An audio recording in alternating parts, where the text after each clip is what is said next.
Pour créer un thème enfant dans WordPress, on va créer un dossier qu'on va renommer le nom de notre thème dans le dossier thème de WordPress. On va créer un premier fichier qui s'appellera style.css. On ajoute l'entête habituelle et puis on rajoute un paramètre en plus, template égal à 2 points. On met le nom du thème qu'on veut hériter. Bien sûr, ce thème-là doit exister dans les thèmes que vous avez dans votre WordPress.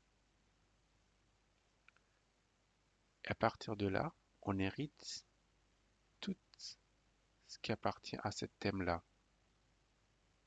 exception près. Tous les fichiers CSS ne sont pas hérités. Du coup, on fait quoi? On les importe dans notre thème enfant.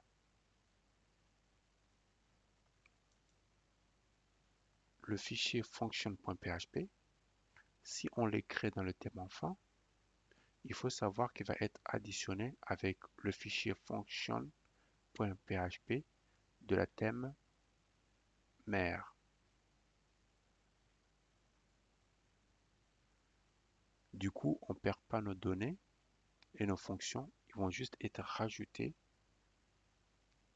avec le fichier function.php du thème mère. Ici, si on ajoute un fichier, par exemple footer.php, vu que le thème mère a un fichier footer.php, alors on perd le fichier là du mère. C'est la nôtre ici qui sera pris en compte. Donc quand on va afficher notre thème, c'est le fichier footer que nous on a créé dans le thème enfant qui va être pris en compte. De la même manière, si on crée un fichier index.php, le fichier index.php de la classe mère ne sera pas pris en compte, c'est la nôtre qui sera pris en compte.